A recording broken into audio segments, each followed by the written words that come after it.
चलिए जी, आज का हमारा जो टॉपिक है वो है योग सूत्र का थर्ड चैप्टर, जिसका नाम है विभूतिपाद। ठीक है जी, विभूतिपाद। जैसे हमने फर्स्ट चैप्टर में देखा था समाधिपाद, सेकंड चैप्टर था साधनापाद, जिसमें यम नियम आसन प्राणायाम प्रत्याहार तक बताया गया है। धारणा ध्यान और समाधि जो है किसमें बताया गया है? विभूतिपाद में बताया गया है। ठीक है। साधना यानी जो करने योग्य प्रैक्टिसेस हैं जो आपके हाथों में हैं, जिनको आप फिजिकली कंट्रोल कर सकते हो, मेंटली कंट्रोल कर सकते हो, जैसे कि यम है, नियम है, आसन है, प्राणायाम है और प्रत्याहार है। इन सारी चीजों को तो आप प्रैक्टिस कर सकते हो। यम कितने होते हैं राहुल सर? यम कितने होते हैं? आठ। सॉरी साहब। यम यम कितने होते हैं? यम यम होते हैं फाइव। नियम कितने होते हैं अंजलि मैम? 5। यम के नेम बताओ अंजलि मैम, नेम बताओ, यम कौन कौन से होते हैं? नॉन वायलेंस होती है सर। हाँ। एक अभी दूंगी मैं, आ रही, चलो तो सर 1 मिनट, एक गुड़िया परेशान, 1 मिनट। यम तुम्हारे टिप्स पे होनी चाहिए।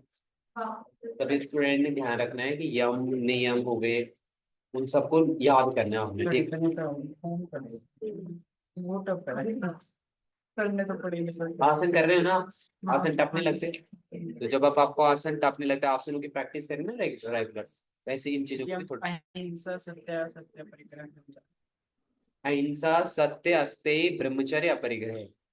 नॉन वायलेंस सबसे पहला है। नॉन वायलेंस, फिर बोलना है ट्रूथफुलनेस। ठीक है।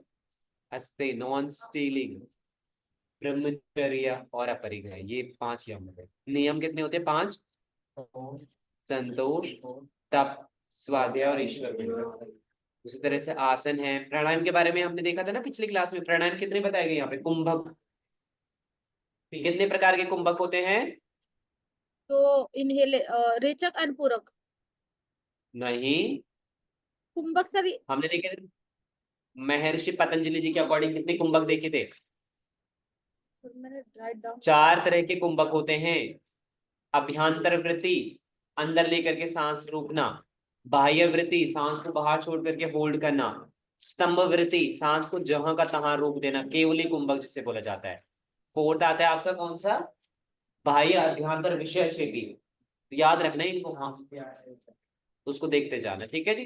फिर आता है प्रत्याहार। प्रत्याहार का मतलब क्या होता है? मीनिंग ऑफ प्रत्याहार बताओ जी, अंजलि मैम।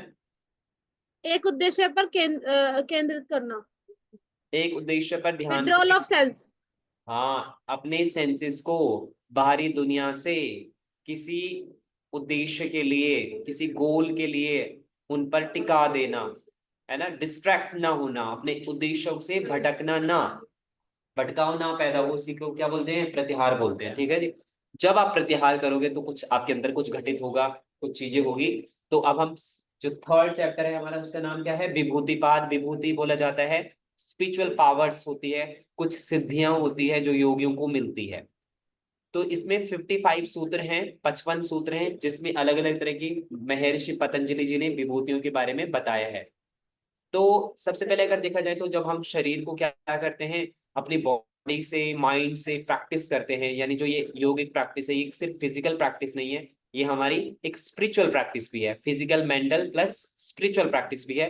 तो ये इस उद्देश्य से जब आप योग का अभ्यास करते हैं, योग की प्रैक्टिस करते हैं, तो कुछ ना कुछ आपके अंदर चेंजेस आते हैं। उन चेंजेस को, उन चमत्कारों, उन चेंजेस को ही क्या बोला जाता है? सिद्धि बोला जाता है, चमत्कार बोला जाता है। आपने देखो उस चमत्कार को आपको ऐसे ही दिख जाते हैं जैसे कि आपकी बॉडी में फ्लेक्सिबिलिटी लेवल बढ़ जाता है, आपके अंदर स्ट्रेंथ आती है, वेट रिड्यूस हो जाते हैं, ऐसी क्रोनिक डिजीज कम कम हो जाती है या फिर कंट्रोल हो जाती है, जिनको हम मेडिसिन से भी नहीं कंट्रोल कर सकते। बहुत सारे चेंजेस आते हैं मेंटल लेवल में, कितना पीस ऑफ माइंड मिलता है। तो ये भी एक तरह की सिद्धि है योग की। पर इन सिद्धियों को क्या बोला जाता है? सामान्य सिद्धियां। ये सामान्य है, ये तो हर किसी के अंदर भी हो सकती है। आप कुछ भी प्रैक्टिस करोगे, अच्छे भाव के साथ करोगे, तो ये धीरे धीरे हो जाएगी। लेकिन योगिक प्रैक्टिस करने से कुछ अलग तरह की सिद्धियां आती है, वो हम जानेंगे। उसके लिए हमें सबसे पहले क्या करना है? धारणा करनी पड़ेगी। धारणा मीन्स होता है कंसंट्रेशन। कंसंट्रेशन, धारणा का सूत्र क्या है? देश देश बंधस्य चित्तस्य धारणा। अपने चित्त को, अपने मन को, अपने इंद्रियों को किसी स्थान विशेष वस्तु पर टिका देना।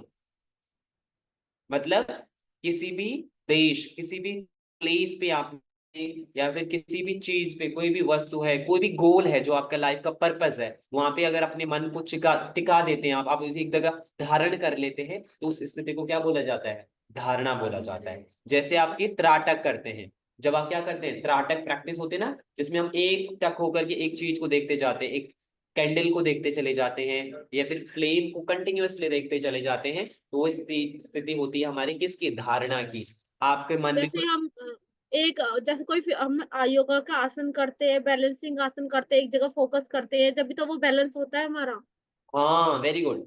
जब आप क्या करते हैं, कोई बैलेंसिंग पोस्चर करते हैं, तो उसमें क्या करते हैं, आप इधर उधर ना देख करके बस एक जगह देखने की कोशिश करते हो, वो एक तरह की धारणा हो गई। एक धारणा हो गई सामान्य।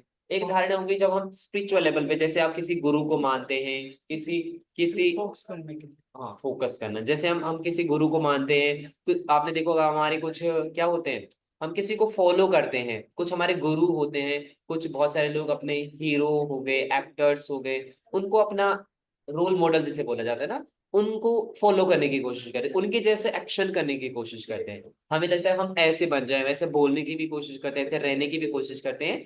तो वो क्या है, एक तरह की फोकस हम कर रहे हैं किसी भी चीज पे। तो जैसे जैसे फोकस करते जाओगे, तो वहां पे क्या होगा, जब आप कंटिन्यूअसली वो फोकस बन जाओगे, तो वही तो आप बन जाओगे एक दिन। आप एक दिन वैसे ही बनने शुरू हो जाओगे। जैसे बहुत सारे लोग क्या बनना चाहते हैं, आपने देखो बहुत सारे लोग क्या बनना, आप क्या बनना चाहते हो राहुल सर?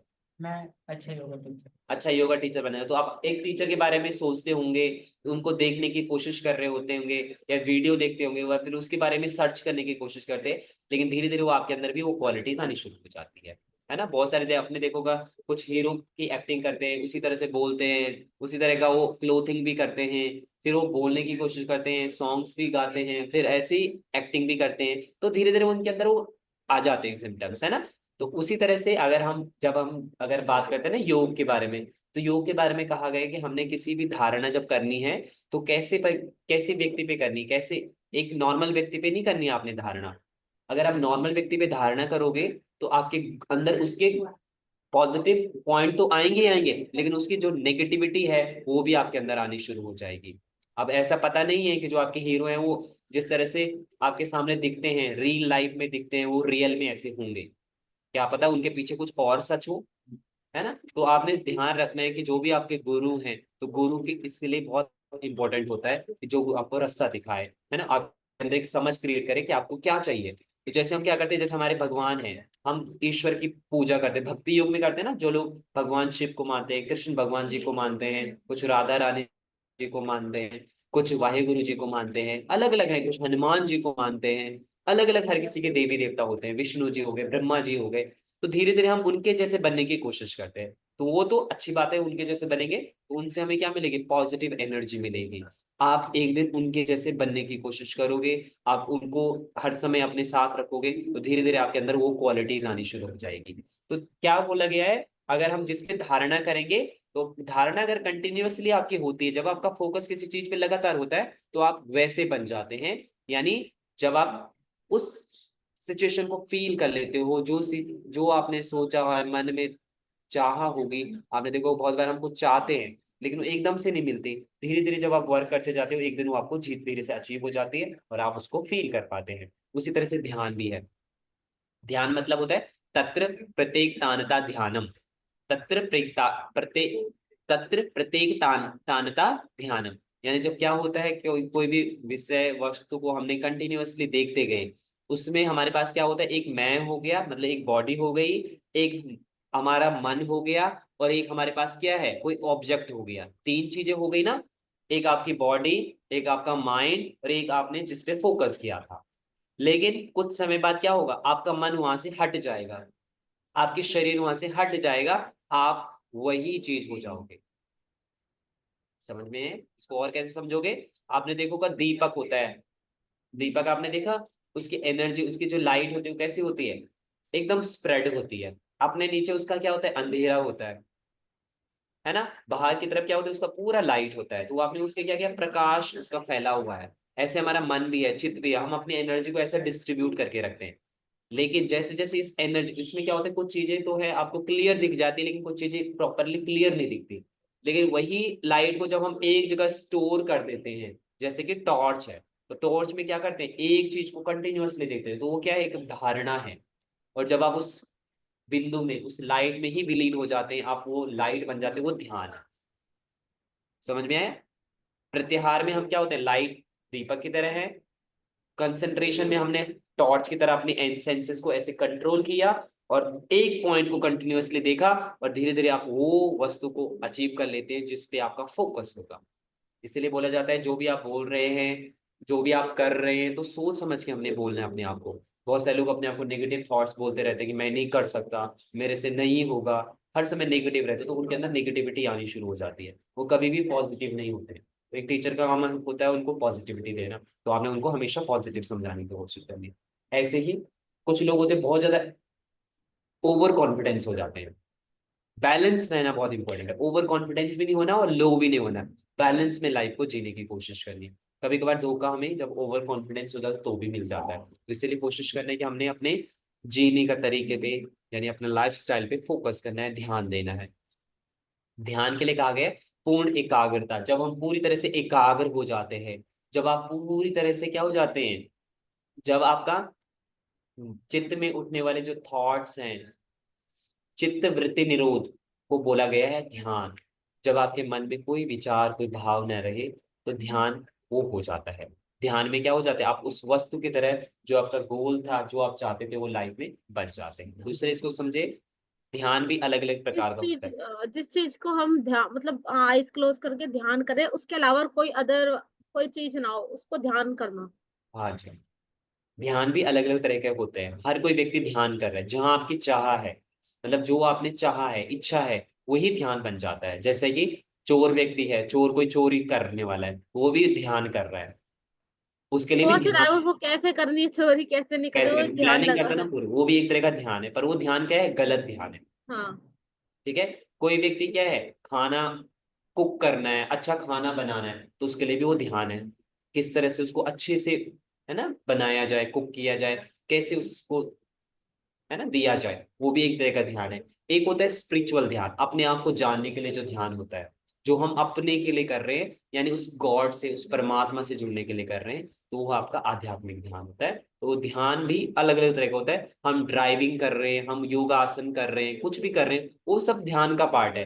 बट ध्यान को हमने सिर्फ इन चीजों तक नहीं रखना है, हमने ध्यान को करना है अपने लिए, क्योंकि ध्यान से ऊर्जा मिलती है किसको? देखो, अगर आप खाना खाओगे तो आपको फिजिकल बॉडी से ऊर्जा मिलेगी, मिलती है नहीं मिलती? मन को कैसे ऊर्जा मिलती है? आप देखोगे, सुनोगे, टेस्ट करोगे, तो आपके मन को स्ट्रांग बनेगा, राइट? आपकी जो सोल है, उसको एनर्जी मिलती है जब आप क्या करोगे, रेस्ट करोगे या फिर ध्यान में जाओगे, मंत्र चैंटिंग करोगे, तो उससे हमारी बॉडी को क्या मिलेगी, ऊर्जा मिलेगी। तो ध्यान जो है आहार है किसका, सोल का। तो ध्यान करना बहुत जरूरी है।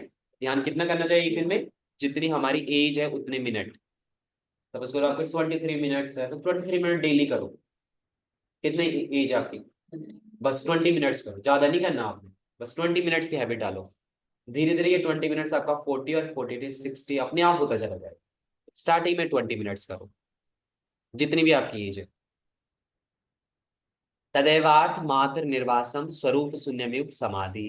जब क्या हो जाता है, तदैव आर्थ, उस समय क्या जब आपके चित्त मन जो है पूरी तरह से एकाग्र हो जाता है, और उसके बाद जब आपका स्वरूप भी क्या होना शुरू हो जाता है, शून्य होना शुरू हो जाता है, यानी आपका अपना भी पता ना चले, आप क्या हो जाते हैं, सर्व चित्त वृत्ति निरोध, मैं की भावना भी खत्म हो जाती है। आप बॉडी थे, आपने ध्यान किया था, आप बैठे हुए थे ना एक पोजीशन में, अभी हमारी सांसें भी चल रही थी, विचार भी आ रहे थे, कुछ समय बाद विचार भी बंद हो जाएंगे, सांसें भी बंद हो जाएगी, और आपका शरीर भी पता नहीं चलेगा कि आप ध्यान में बैठे हुए थे। एक स्टार्टिंग में आपने 10 मिनट्स किया, वो 10 से 1 आवर हो गया, और 1 आवर के बाद आपको पता नहीं चलेगा कब आप 2 घंटे 3 घंटे बैठे रहेंगे ध्यान में, आपको पता ही नहीं चलेगा, स्वरूप शून्य हो जाएगा आपका। यानी जब आप सम स्टेट में चले जाएंगे, समाधि मतलब होता है बैलेंस हो जाते हैं। आपके अंदर कोई भी वितर्क, कोई तर्क, कोई विचार, कोई भाव, कुछ भी नहीं रहता है, आप शून्यता को फील कर पाते हैं, उसको बोला जाता है समाधि। इक्वलाइजेशन मतलब आप इक्वल हो जाते हैं, बैलेंस, फ्लो, बस आप कंटिन्यूअसली एक ही, जिस पे आपने ध्यान लगाया था, तो धीरे धीरे वो चीजें भी आपके आप में विलीन होनी शुरू हो जाती है। समाधि का दूसरा नाम होता है मोक्ष। मोक्ष मतलब होता है समाधि, और मोक्ष या निर्वाण से बोला जाता है, इसी को ही फ्रीडम बोला जाता है, मुक्ति बोला जाता है। किससे मुक्ति? हमारे कर्मों से, हमारे दुखों से, कर्मों से तो नहीं कह सकते लेकिन दुखों से मुक्ति को ही समाधि कहा जाता है। मतलब दुख किस तरह का दुख? जो भी हम कर रहे हैं, जो भी हम सेंसेस से इनटेक करते हैं, तो कहीं ना कहीं उससे हमें दुख मिलता है। जब इन सब चीजों से आप परे हो जाते हैं, जब आपके देखने में भी सात्विकता आ जाती है, सुनने में भी सात्विकता आ जाती है, आपके बोलने में भी सात्विकता, सूंघने में भी सात्विकता, हर एक चीज आपके लिए एक हो जाती है।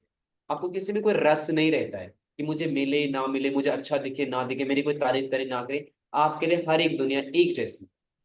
अभी तो हमारे लिए हर कोई अलग अलग है ना, अभी फर्क पड़ेगा हमें, लेकिन जब आप समाधि में जाएंगे तो आपको किसी से कोई फर्क नहीं पड़ेगा। आप एकदम एक कैसी लाइफ जिएंगे? वैरागी, वैरागी जैसे होते हैं ना, वैरागी पता है आपको, जिनको कोई राग ही नहीं होता है दुनिया से, वैरागी हो जाते इसका हैं। मतलब नहीं हो।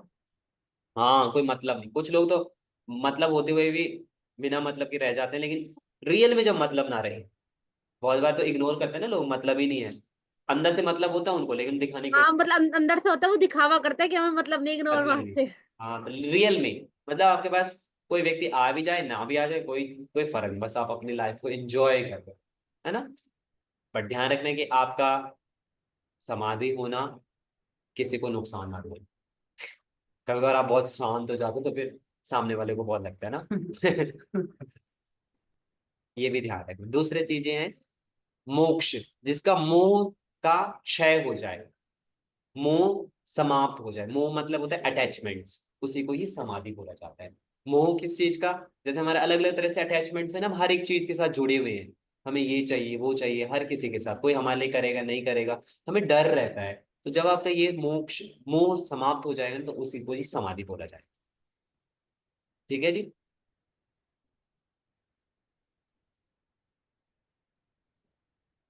इन तीनों के संयम को, इन तीनों के कनेक्शन को क्या बोला जाता है? संयम बोला जाता है।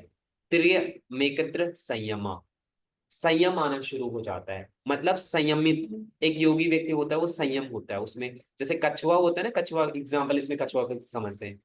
कछुआ क्या होता है? चल रहा होता है, अगर उसके ऊपर अटैक होने वाला होता है वो क्या करता है? अपने सेंसेस को तुरंत कंट्रोल कर देता है।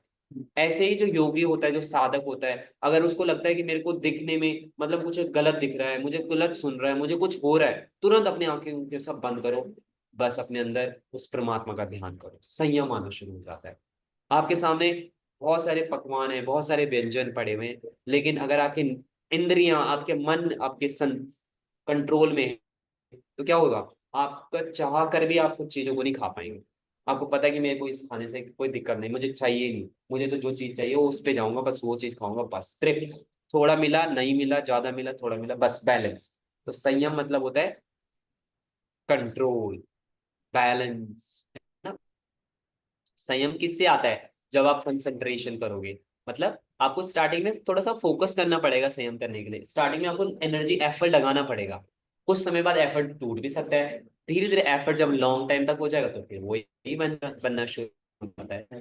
त्रियम, इनको ही, इन तीनों के कॉम्बिनेशन को ही क्या बोला जाता है? संयम। अब देखिए, जब आप क्या करते हैं, धारणा ध्यान में जाते हैं, तो आपको सिद्धियां मिलनी शुरू हो जाती है।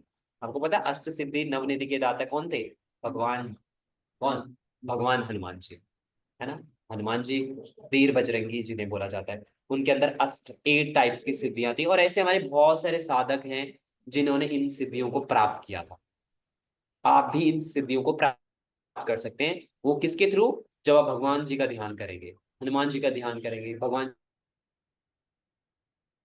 शिव जी का ध्यान करेंगे, किसी भी जो भी आपके गुरु हैं, बस मेन है उनको आप भजेंगे, उनकी क्वालिटीज आपके अंदर आनी शुरू हो जाएगी। क्वालिटी ये नहीं कि आपको अच्छा डांस करना आ गया, आप ये वो तो थोड़ा लेवल पे आ जाएगा, आप बन गए ऐसे ही हो, अब फिर वो खा रहे हैं कुछ भी पान मसाला खा रहे हैं, वो तो एक नॉर्मल लेवल हो गया। आप जब योगियों जैसे बन जाते हो बड़े, आप मन की बात सामने वाले को बता दो, अरे तेरे मन में ये चल रहा है, ये तेरे को प्रॉब्लम है, ये ऐसा कर तो ठीक हो जाएगा। तो ये सिद्धियों से पॉसिबिलिटी है। तो सिद्धियां क्या कौन कौन सी है, पहले इनको समझें फिर हम डिस्कस करेंगे। अणिमा, महिमा, गरिमा, प्राप्ति, प्राकाम्य, ईशुत्व और वशित्व। अणिमा मतलब अपने शरीर को, अपनी बॉडी को कैसे बनाना? बिल्कुल छोटा बना लेना, अणु के समान बना लेना। मतलब हनुमान जी कितने कर देते, अपने शरीर को बिल्कुल छोटा भी बना लेते थे ना। महिमा, अपने शरीर का जो आकार है उसका क्या करना, बड़ा बना देना, विशाल बना देना, उसको बोला जाता है महिमा। नेक्स्ट आता है हमारा गरिमा, अपने शरीर को क्या बना देना, भारी बना देना, मतलब हैवीनेस लेके आना अपनी बॉडी के अंदर।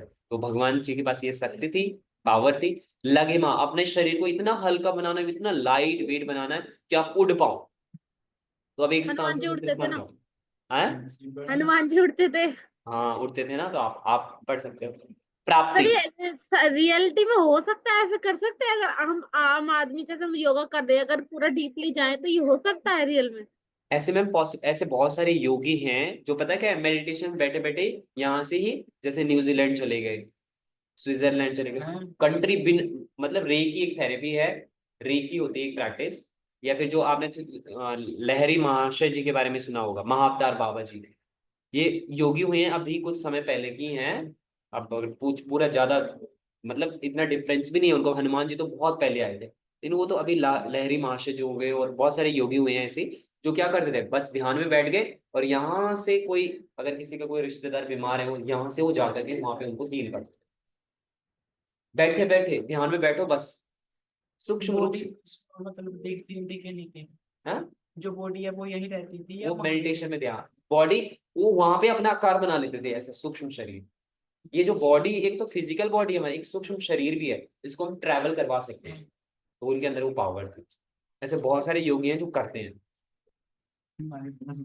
प्राप्ति, बिना रोक टोक के किसी भी स्थान पे जाना, वो जब चाहें कैलाश पर्वत पे चले जाएं, वो जब चाहें तो समंदर में चले जाएं, वो जब चाहें कहीं भी, ईस्ट वेस्ट नॉर्थ, इतनी पावर आ जाती है हमारे अंदर। प्राकाम्य, इच्छा को पूर्ण करने की शक्ति, आपके अंदर जो भी इच्छा है, आपका मन किया मैंगो खाना तो मैंगो खा लिया, आपका मन किया जो चाहिए। अब देखो, नेक्स्ट आता है हमारा ईशुत्व, किसी भी प्राणी को, किसी भी वस्तु को अपने वश में करना, किसी भी प्राणी को, किसी भी वस्तु को अपने वश में करना, ठीक है। ईशुत्व मतलब उनके ऊपर क्या करना, अधिकार जमाना। वशित्व मतलब उनको वाणी में, अपनी वाणी से कंट्रोल करना। बहुत सारे लोग होते हैं ना, आपको अपनी वाणी में फंसा देते हैं, उनकी वाणी में इतनी मिठास होती है, इतना उनको पता होता है कैसे कैसे घी लगाना है, वो लगा देते हैं और आपको फंस जाते हैं उसमें। तो ये क्या है, ये भी वाणी का एक क्या है, एक सिद्धियां में आती है। तो ये अष्ट सिद्धियां हैं, आप इन पावर्स को क्या कर सकते हैं, ध्यान के माध्यम से प्राप्त कर सकते हैं। ध्यान से ये सिद्धियां हमें मिल जाती है।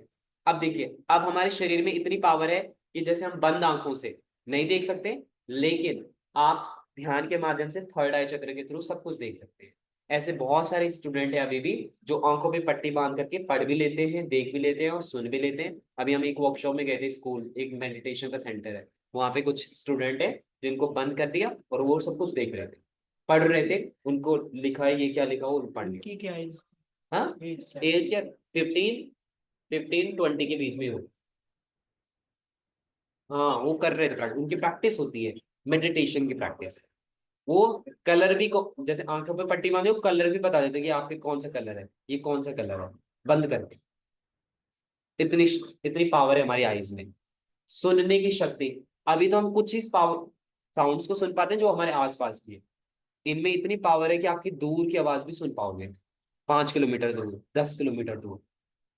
ऐसे बहुत सारे योगी होते थे, जैसे उनके ऊपर अटैक होने वाला था, जैसे पहले क्या होते थे, राक्षसों का होता था ना आक्रमण, वो क्या करते थे, वो पहले ही ध्यान में लगा के पता चला तो यहाँ से अटैक होना चाहिए, ईस्ट हो रहा, वेस्ट, उनके पास तो ऐसे कोई नहीं था ना, कोई कैमरा वगैरह, वो बस सुना और पता कर लेते थे, ऐसी पावर थी उनके अंदर, ठीक है। सुनने की शक्ति, वैसे ही वाणी की शक्ति, अभी वाणी से हम कुछ भी बोल लेते किसी को भी, लेकिन कुछ असर नहीं होता ना। अगर वाणी में, अगर आपके अंदर वो पावर आ जाए, अगर अपनी वाणी को मिठास लेके गए, यानी आपने सत्य को धारण कर लिया, आप जिसको भी वाणी से कुछ भी बोल दो, आप बोले तो आपका सर्वनाश हो जाए, आप तुरंत जल जाओगे, इतनी पावर थी हमारे ऋषि महर्षि। वो शक्तियों का पावर आ सकती है। अभी भी बहुत सारे योगी हैं जो बोलते हैं ना, बहुत सारे लोग बोलते हैं आपकी विजय हो, बोल आशीर्वाद लेने के लिए आते हैं ना लोग, बड़े बड़े इसलिए बोला जाता है कभी भी किसी से, जो बड़े बुजुर्ग व्यक्ति हैं या फिर ऋषि महर्षि हैं, कोई गुरु हैं, उनको कभी भी हमने गलत तरीके से बोलना नहीं, उनसे गलत तरीके से बात नहीं करनी, या फिर उनको गुस्सा नहीं दिलवाना है, क्योंकि वो बहुत ज्यादा, आपने देखो बहुत एग्रेसिव होते हैं। बहुत सारे योगी जो होते हैं बहुत अग्रेसिव होते हैं, क्योंकि उनके अंदर पावर बहुत ज्यादा है। अगर वो नाराज हो गए आपसे और अगर उन्होंने कुछ बोल दिया आपको गलत, वो आपके साथ हो गई। इसलिए हमेशा ध्यान से बोलना, कभी भी शराब किसी दे दिया। शराब में। हाँ ठीक है। उसी तरह से टेस्ट है, जैसे अलग अलग तरह से हो गया हमारी बॉडी में, उस तरह से अपनी बॉडी को आप जो चाहो कर सकते हो। जैसे बहुत सारे योगी होते हैं जो क्या होते हैं, जो तपस्या नॉर्मल हम मैट के ऊपर बैठ के करते हैं, वो अपनी बॉडी को हवा में उठा करके तपस्या करते हैं। ऐसे भी बहुत सारे योगी हैं जिनका बॉडी नहीं है, फिर भी वो बॉडी के रूप में सूक्ष्म रूप से अभी भी हैं कैलाश पर्वत में, अगर देखा जाए ना। जैसे हम माउंटेन्स में, जैसे हमारा ये जो चार धाम यात्रा होती है ना, तो ऐसे ही पहाड़ों में ऐसे बहुत सारे ऋषि महर्षि हैं जिनका बॉडी नहीं है, आपको नहीं दिखेगा वो, लेकिन वो आपको देख रहे हैं और किसी व्यक्ति को बुलाते हैं और उसको ज्ञान देते हैं, और जो उनको सच्चा भक्त मिलता है, उन्हें पता चलता है कि ये व्यक्ति सही है। अभी तो हमारा मन कैसा है, दूषित है, हमें तो कोई पावर मिल जाएगा, हम उसको गलत रूप में यूज करेंगे। आपको पता है ना, आपका मन, चाहते तो हम बहुत कुछ हैं, हम क्या चाहते हैं कि हमें ये मिल जाए वो मिल जाए। अगर कोई शक्ति मिल गई आपको, मिल जाएगी, लेकिन वो क्या करेंगे, गलत रूप में प्रयोग करेंगे तो वो मुझे नुकसान देगी। आपने देखा होगा कि आजकल स्पिरिचुअल पावर को जो है ना गलत रूप में लोग यूज करते हैं, जैसे काला जादू होता है ना, ब्लैक मैजिक, वो भी एक तरह की शक्ति है, पावर है। तो यहाँ पे कहा गया है, महर्षि पतंजलि जी ने कहा है कि ये जो सिद्धियां जो होती है ना, स्पिरिचुअल जो पावर्स होती है, ये हमारी क्या है, वैसाखियां हैं। ये आपको क्या बना देती है, अपंग बना देती है। अब इनका प्रयोग करोगे तो क्या होगा, जैसे बहुत सारे साधक होते हैं वो नदी क्रॉस करने के लिए क्या करते हैं, पानी के ऊपर भी चलने लग जाते हैं, नदी के ऊपर क्रॉस कर लेंगे, जैसे गंगा का पूरा फ्लो है उसके ऊपर तर चलते चलते जाएंगे खड़े होकर के, बॉडी कुछ नहीं होगा उनका, आग के ऊपर बैठ जाते हैं, कुछ नहीं होता उनका। तो वो व्यक्ति जो जो साधक, रियल साधक होता है, वो अपनी शक्तियों को ऐसे वेस्ट नहीं करता है, वो उन शक्तियों को यूज करता है अपने ग्रोथ के लिए, उत्थान के लिए। शक्ति कहाँ से आती है? उनकी शक्ति किससे आती है, जो भी हम साधना करते हैं, गॉड जो होता है वो शक्ति हमें देता है, अच्छा। गॉड से ही वो शक्तियां मिलती है, परमात्मा से ही वो शक्ति मिलती है। इसलिए गुरु का होना बहुत इंपॉर्टेंट है। गुरु हमें रास्ता दिखाता है, जब आप गुरु के रास्ते पे चलोगे तो आपको शक्तियां मिलेगी, पावर मिलेगी। अगर आप उनको गलत रूप में यूज करोगे तो आपका नुकसान होगा, और फिर वो नुकसान आपको कहीं ना कहीं नुकसान दे सकता है। ठीक है, तो हमने इन शक्तियों का यूज करना है किसके लिए, अपने ग्रोथ के लिए, ना कि दूसरों को वश में करने के लिए। और इन शक्तियों को अगर हमने क्या कर लिया, अगर आप इनको दिखावे के लिए यूज करेंगे, अपना प्रचार करेंगे, अपने प्रमोशन करेंगे, आप बहुत सारे लोग हैं जो अपना प्रचार प्रसार कर रहे हैं, कैसे पैसा कमाने के लिए करेंगे, तो आप इस संसार में ही बंधे रह जाओगे, आगे नहीं बढ़ पाओगे। आगे की जो जर्नी है वो आपकी स्टॉप हो जाएगी। आगे की जर्नी भी और ज्यादा है। ये क्या देते हैं, भगवान देते हैं ललचाने के लिए, कुछ चीजें दे देते हैं हमारे लिए। अगर आप फंस गए इनमें तो आप आगे नहीं बढ़ सकते, फिर से आपको जन्म मृत्यु का साइकिल में आना पड़ेगा, फिर से कष्ट भोगना पड़ेगा, फिर से आसन प्राणायाम फिर से करने पड़ेंगे, फिर जा करके अ- अगर कोई व्यक्ति इनको छोड़ देता है, उनका प्रयोग नहीं करता है, तो वो चला जाता है कैवल्य, कैवल्य धाम। वो बन जाता है किसके समान, ईश्वर के समान बन जाता है। वो जब चाहे शरीर को धारण कर सकता है, वो जब चाहे अपने शरीर से दूर जा सकता है। तो ये पावर्स होती है। अब नेक्स्ट जो होता है हमारा वो कैवल्य पाद है, नेक्स्ट चैप्टर में देखेंगे। अभी के लिए हमारा ये था विभूति पाद, अष्ट सिद्धियां। ये जो पावर्स होती है, स्पिरिचुअल पावर्स होती है, वो हर व्यक्ति को मिल सकती है, बट उसके लिए आपको शरीर को क्या करना पड़ेगा, साधना पड़ेगा। आपकी बॉडी के अंदर वो पावर होनी चाहिए उस शक्तियों को धारण करने के लिए। इसलिए शरीर को तपाया जाता है योग की अग्नि में। आपको यमों को पालन करना है, नियमों को पालन करना है, फिर आसन भी करने हैं, प्राणायाम भी करने हैं, प्रत्याहार भी करना है। और प्रत्याहार करने के बाद तब जाकर के आपका कहीं ध्यान लगेगा उस परमात्मा में, और फिर देखो परमात्मा आपको सब कुछ देगा। आपको जिस चीज की जरूरत होगी वो आपको अपने आप मिल भी जाएगी, वो पावर आपको मिल जाती है जब आप अच्छे भाव के साथ, सच्चे भाव के साथ प्रैक्टिस करते हैं। ठीक है जी, तो ये था हमारा आज का टॉपिक। यदि कोई डाउट, कोई क्वेश्चन हो तो आप पूछ सकते हैं।